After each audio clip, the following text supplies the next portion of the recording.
Muy bien, qué maravilloso es cantarle a Dios, hermanos, y celebrar que Dios nos ama y celebrar que Jesucristo dio su vida por cada uno de nosotros en la cruz. Esta mañana, ¿ya vieron el tema de mi predicación esta mañana? Que el afán por celebrar no te roben el gozo y la paz de Dios. Esta semana a todo el mundo andaba para arriba y para abajo, más con esto que le llaman el Viernes Negro. En realidad, hermanos, pude ver tanta gente, usted los ve por televisión, gente peleándose por un televisor. Son cientos de gente a las entradas de las tiendas. Otros hermanos van y duermen allí en los lugares de tiendas de cuestiones electrónicas. Y es tremendo cómo el afán invade a nuestra sociedad en esta época de Navidad. Estaba también escuchando a una señora por televisión que le decía a sus hijos: ya no soporto más, me duele la cabeza, siento que voy a explotar. Y cuando escucho esas palabras de personas, me doy cuenta en realidad que el afán por celebrar se apodera muchas veces de nuestros corazones y de nuestras mentes, robándonos el gozo y la paz. Pero yo creo que la mayoría de todos los que estamos aquí esta mañana, mis hermanos, estamos de acuerdo que una de las festividades más hermosas y de un significado profundo espiritual es la Navidad. La Navidad es uno de los eventos más grandiosos de la historia, el nacimiento de nuestro Señor Jesucristo. No sabemos la fecha exacta, hermanos, de su nacimiento, pero sí sabemos que es el hecho trascendental más maravilloso de toda la historia. El nacimiento de Jesús dividió la historia del tiempo en antes y después de Cristo. Noten ustedes que nunca se dice antes o después de Mahoma, o antes o después de Buda, o antes o después de Moisés o de Abraham. Siempre se dice en la historia antes de Cristo o después de Cristo. Tanto así ha sido ese evento del nacimiento de Jesús, hermanos, que dividió la historia del tiempo. Está bien, no sabemos la fecha exacta de su nacimiento. Esto ha levantado muchas polémicas y a mí personalmente no me agrada mucho discutir sobre polémicas. Prefiero hablar sobre el evento, prefiero hablar sobre lo hermoso, lo bello, lo más grandioso, el regalo más lindo que Dios nos ha dado. Si nació el 25 de diciembre, si nació el 10 de noviembre, el 20 de abril, el 15 de marzo, para mí lo más importante es que Jesús vino y murió por cada uno de nosotros. Sí, denle un aplauso al Señor, porque eso es lo más importante. Porque, mire, hermano, hay gente que entra en controversia, que no nació el 25, que no nació en diciembre, que no nació en noviembre. Lo más importante es el evento. Ahora, no se asusten, yo no voy a predicar hoy sobre Navidad, porque eso me lo reservo para el domingo 17 de diciembre. Pero yo deseo predicarles esta mañana sobre el riesgo que el afán produce, el riesgo del afán por celebrar la Navidad, y que eso nos puede robar el gozo y la paz que vienen de Dios. Yo quiero llevarlos al Evangelio de San Juan esta mañana, en el capítulo 14, en el versículo 27, y vean lo que la Biblia nos dice esta mañana. Evangelio de San Juan, capítulo 14, versículo 27. ¿Están conmigo, hermanos? Muy bien. Evangelio de San Juan, capítulo 14, versículo 27. Este mensaje no lo puedo predicar todo hoy esta mañana. Vamos a predicar los primeros 2 puntos de este mensaje y el otro domingo terminamos los otros 2 puntos. Pero escucha estas palabras de Jesús. ¿Están conmigo? Amén. Juan 14, 27. Léanlo conmigo, por favor. 1, 2, 3. La paz os dejo, mi paz os doy. Yo no os la doy como el mundo la da. No se turbe vuestro corazón, ni tenga miedo. Una vez más, la paz os dejo, mi paz os doy. Yo no os la doy como el mundo la da. No se turbe vuestro corazón, ni tenga miedo. Cuando escucho estas maravillosas palabras de Jesús, me doy cuenta de que el propósito de Dios en nuestras vidas es darnos paz. Que no perdamos la tranquilidad, que no perdamos la calma. El propósito del Señor es que cada uno de nosotros, hermanos, no caigamos en el afán que nos va a robar el gozo y su paz por celebrar. Hermanos, noten ustedes, lo importante en esta fecha no son tanto los regalos, no son tanto las comidas. Recuerde usted que el enfoque de la Navidad no somos nosotros, el enfoque de la Navidad es Jesús. Entonces, lo que Él desea para nuestras vidas es que no nos afanemos por lo demás. Es más, les digo una cosa, Dios no desea de que ni nos afanemos por Él.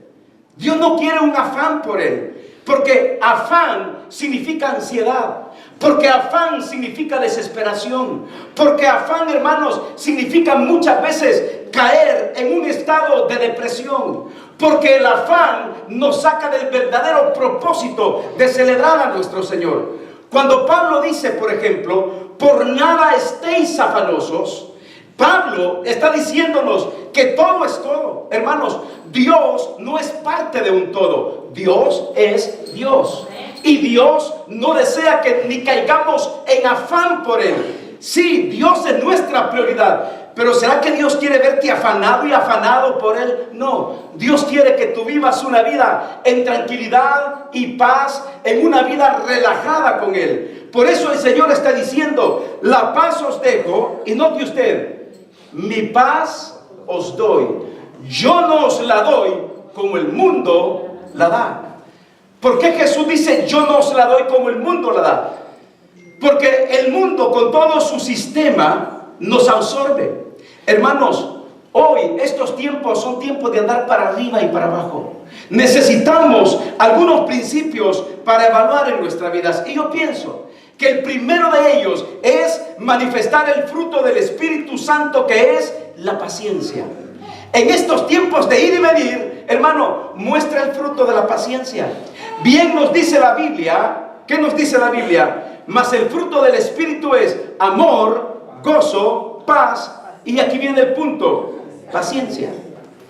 Estuve leyendo esta semana algo que dijo la ex primer ministro de Inglaterra.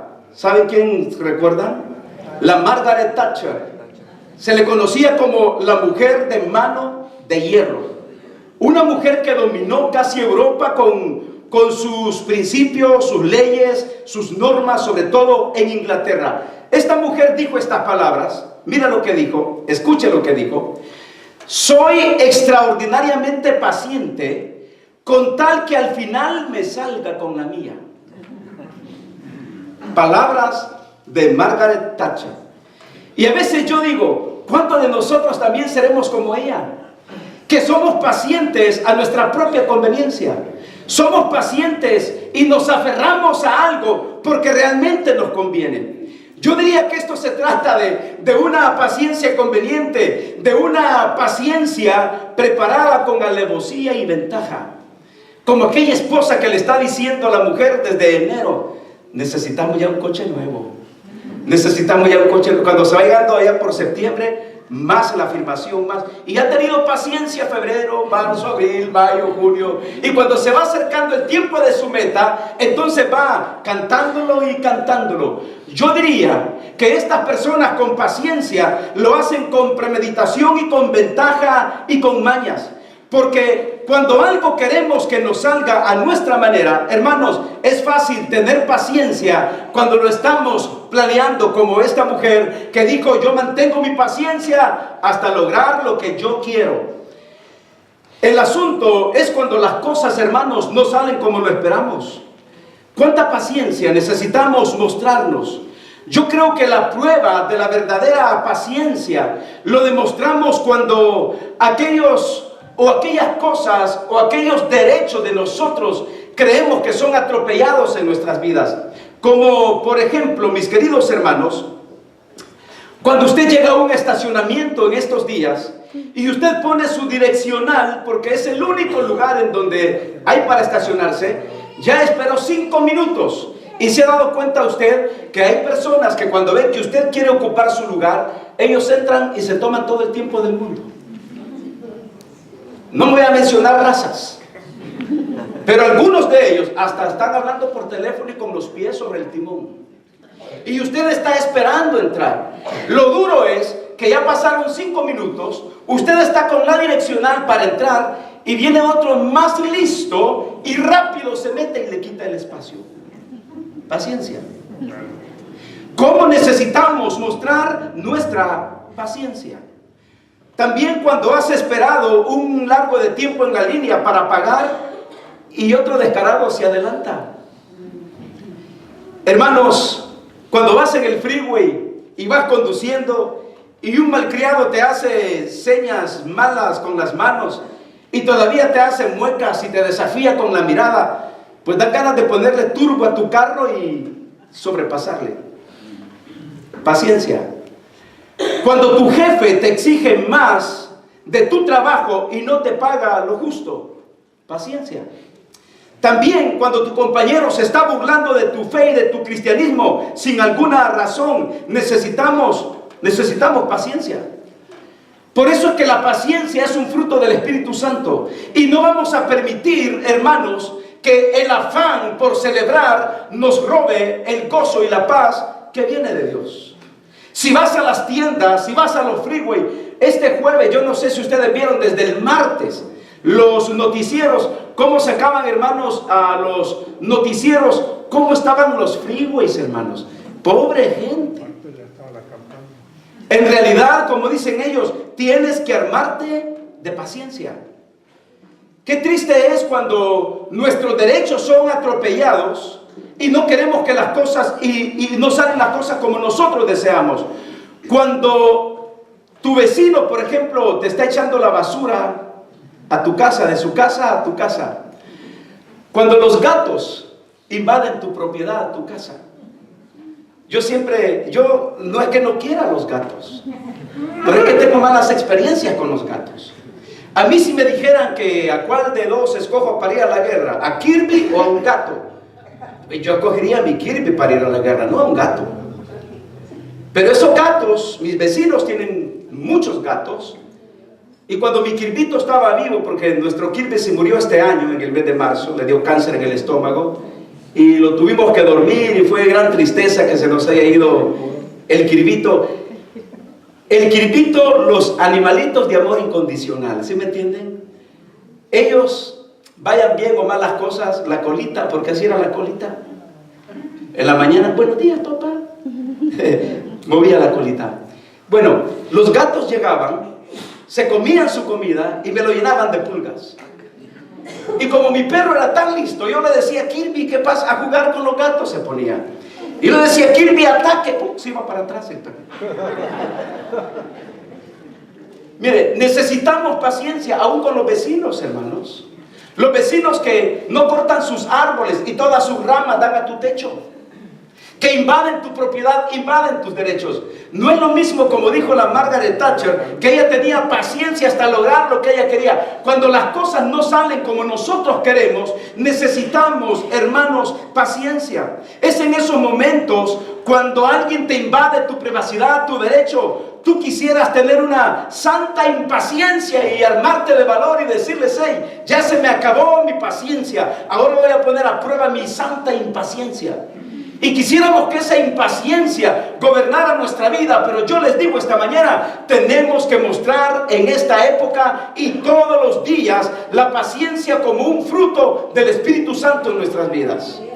Me estoy recordando de aquel señor que fue al parque con su niño y cuando regresaba traía a su niño en su coche o en su carriola, como le llaman los mexicanos, y él venía diciendo, en su mente decía, Manuelito, Manuelito, ya cálmate, Manuelito, cálmate.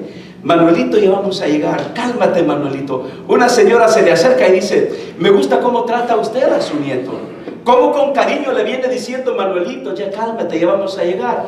Y el señor le dice, no señora, no le digo al niño, me lo estoy diciendo a mí mismo. Porque yo necesito armarme de paciencia. El niño viene llorando porque hicimos un hoyo en el parque y quiere que nos llevemos el hoyo a la casa.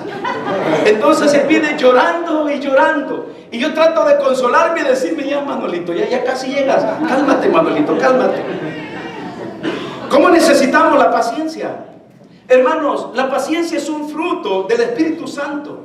La paciencia nos da esperanza. La paciencia no nos permite sacarnos del control. Yo quiero decirles que el apóstol Pablo dice en 1 Tesalonicenses capítulo 5 versículo 14, yo se lo leo: también os rogamos, hermanos, que amonestéis a los ociosos, que alentéis a los de poco ánimo, que sostengáis a los débiles. Pero aquí está la última parte: que seáis pacientes para con todos. Mejor búsquenlo conmigo, 1 Tesalonicenses 5:14, para que usted lo lea conmigo y que usted vea que la paciencia necesitamos mostrarla, hermanos, en todas partes, en todo tiempo, con todo tipo de persona. ¿Está conmigo, hermano? 1 Tesalonicenses capítulo 5 versículo 14, dice la Biblia. Léalo conmigo, mire lo que la Biblia dice. Mire cómo dice Pablo, 1 Tesalonicenses 5:14. También, léalo conmigo, también os rogamos, hermanos, que amonestéis a los ociosos, que alentéis a los de poco ánimo, que sostengáis a los débiles, que seáis pacientes para con todos. ¿Se da cuenta de lo que Pablo nos dice esta mañana? Que necesitamos ser pacientes para con todos. Pero, hermano, ¿se ha dado cuenta que muchas veces la paciencia nos llega al límite? Y cuando la paciencia nos llega al límite, hermanos, pues queremos estallar, queremos hacer tantas cosas. Yo les digo, no permita que la paciencia estalle. No permita que la paciencia rebase sus límites. Mejor dígale al Señor: Señor, dame más paciencia, dame más paciencia. Dame, como dice la misma Biblia, ese dominio propio. Eso de poder controlarme ante la injusticia de los demás. Poder controlarme ante aquellas personas que me están desesperando. Poder controlarme ante mis vecinos que todo el tiempo... Hermano, ¿tiene usted vecinos que está el volumen en la noche de sus músicas? Y una música, hermanos, que... No, de Cornelio Reina y todo eso. Y usted dice, no, pero ¿por qué no hacen nada? Son las 11 de la noche y me caí de la nube que anda.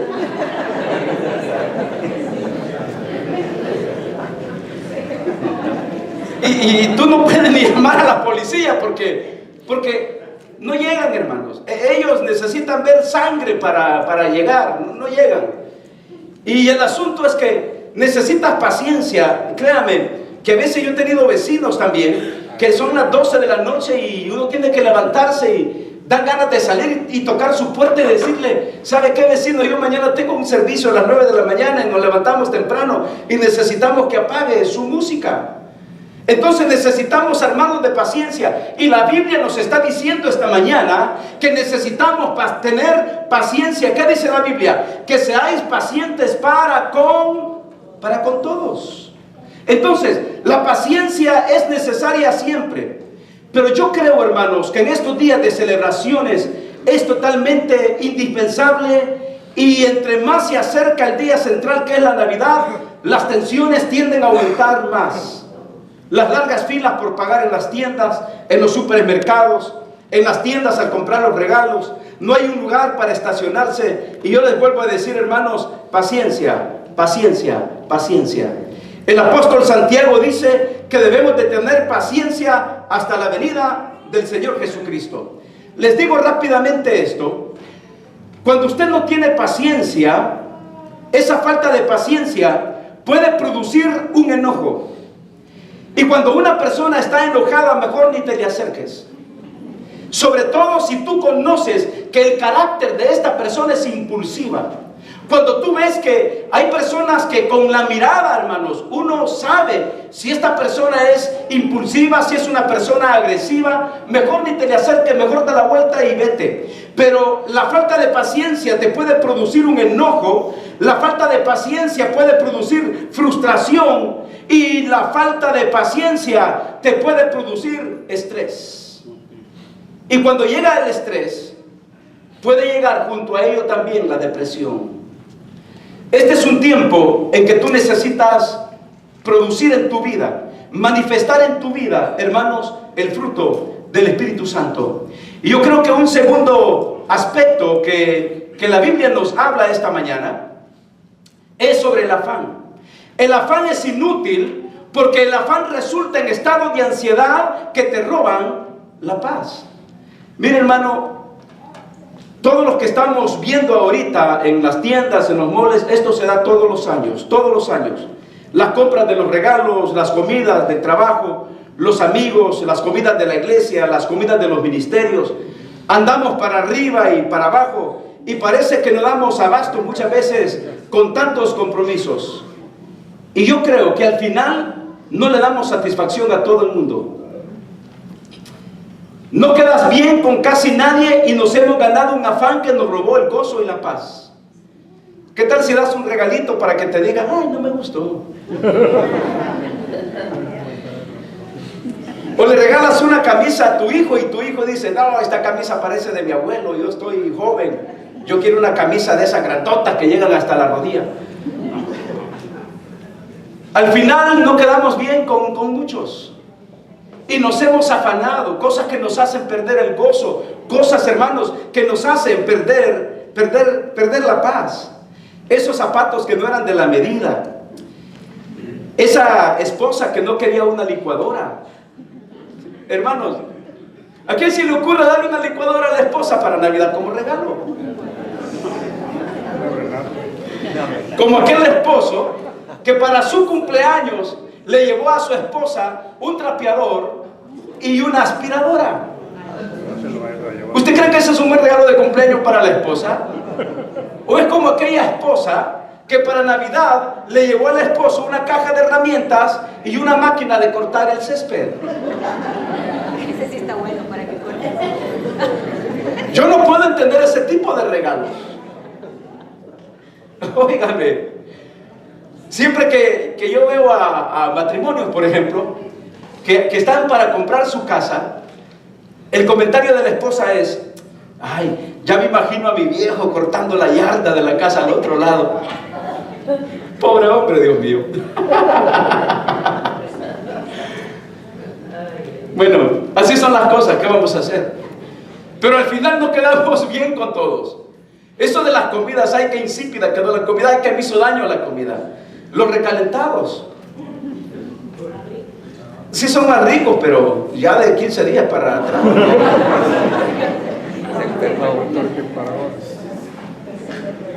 Esa suegra que no está a gusto con ese abrigo que le diste porque le da mucha picazón.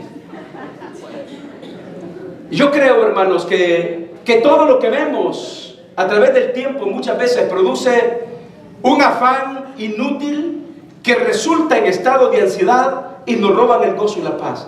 Déjenme decirles, la Navidad, el día de Thanksgiving, acción de gracias, deben ser momentos, hermanos, para vivirlos en tranquilidad y en paz. Está bien, hagamos lo que tengamos que hacer. Si vamos a comprar los regalos, tómese el tiempo, pero no caiga en el afán y en la ansiedad.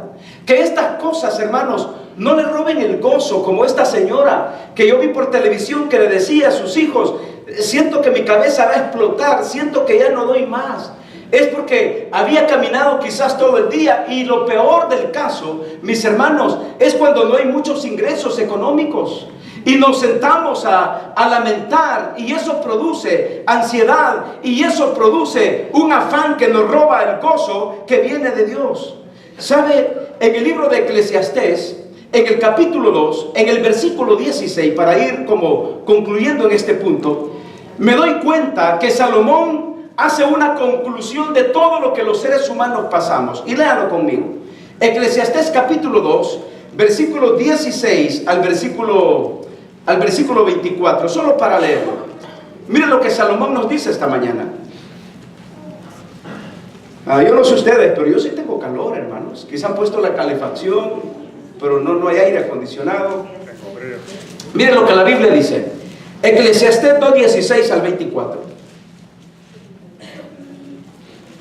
Mira la conclusión que dice Salomón. Dice, Eclesiastés 2, 16 en adelante: porque ni del sabio ni del necio habrá memoria para siempre, pues en los días venideros ya todo será olvidado, y también morirá el sabio como el necio. Y dígame usted si no es verdad, hermano.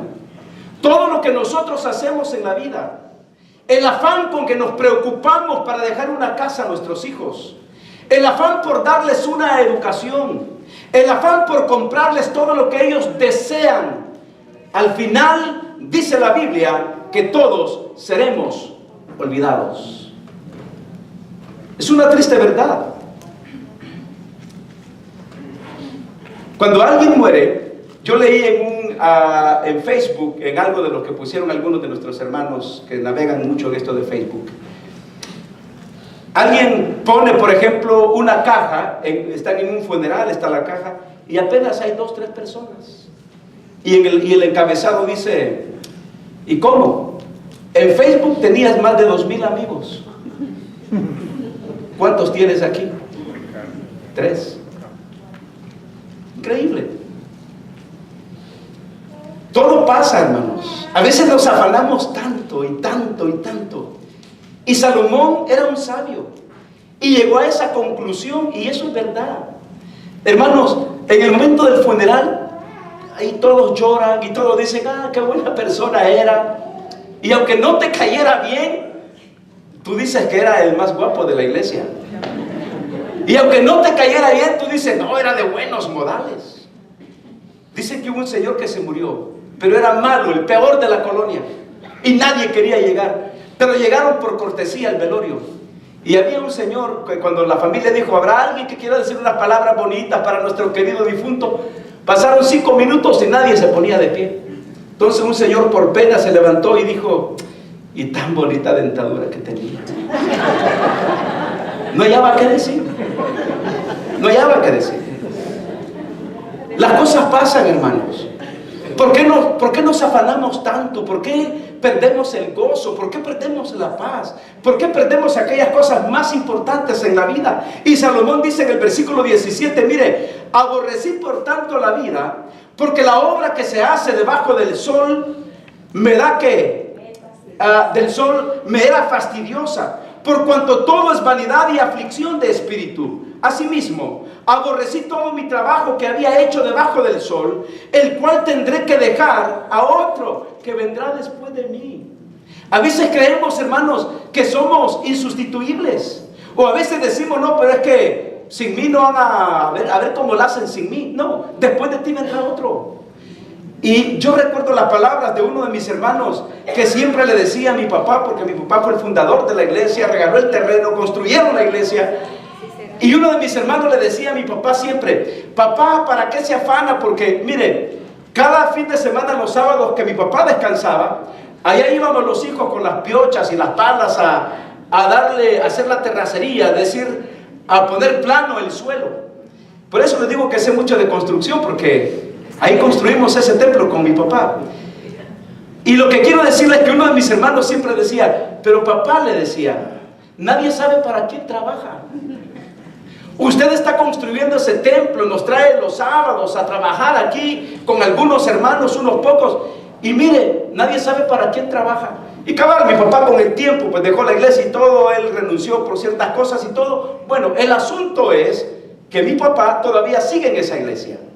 Y yo cuando veo a mi hermano le digo, ¿te acuerdas cuando decías que nadie sabe para quién trabaja? Mira, ahí está el viejo todavía, en esa iglesia, en esa iglesia.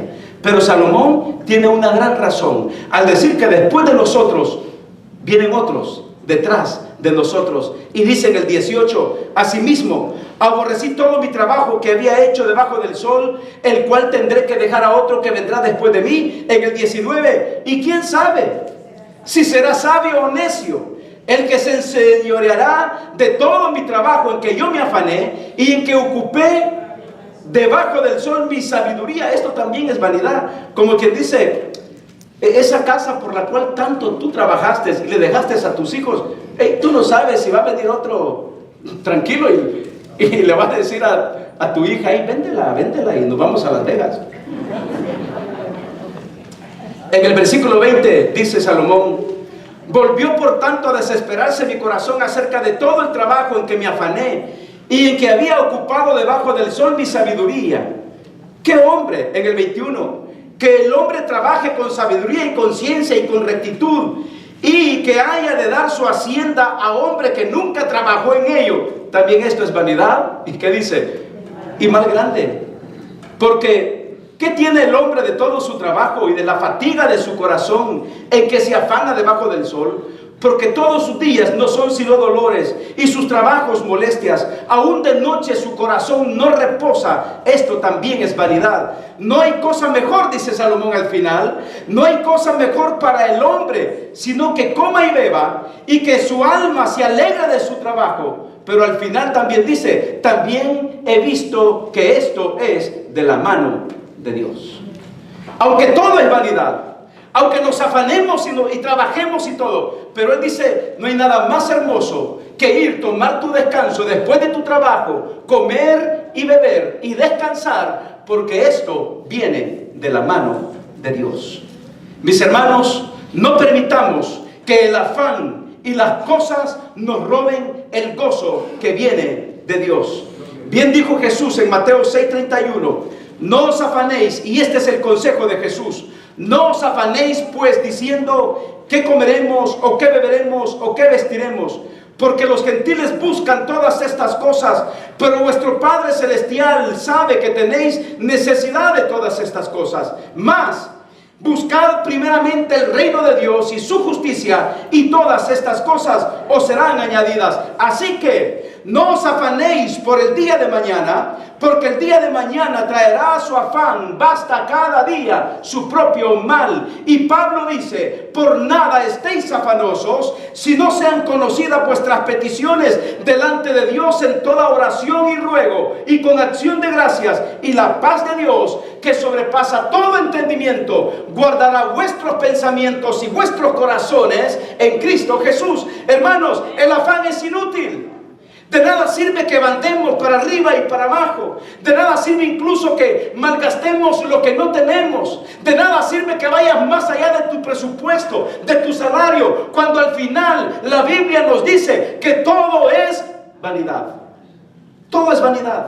Ahora, yo no estoy diciendo que no celebremos, claro que sí, celebremos, este es el evento más maravilloso, pero que el afán no nos robe el gozo y la paz que viene de Dios. Jesús dijo, mi paz os dejo y mi paz os doy. Yo no la doy como el mundo la da. En lugar de andar turbados, en lugar de andar desesperados para arriba y para abajo, hermano, tome un momento para pensar que el foco de atención de este evento se llama Jesús, el Rey de Reyes y Señor de Señores.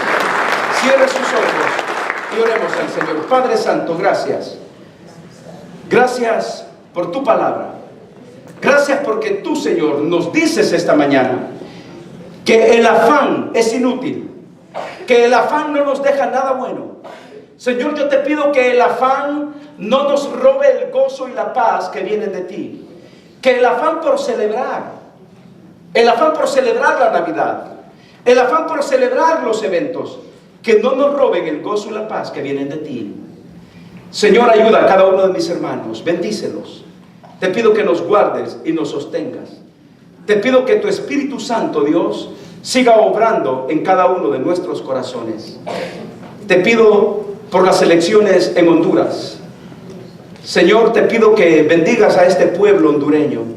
Te pido que estas elecciones sean en tranquilidad y en paz, en armonía. Y te pedimos que el gobierno elegido, que sea un gobierno justo, sabio,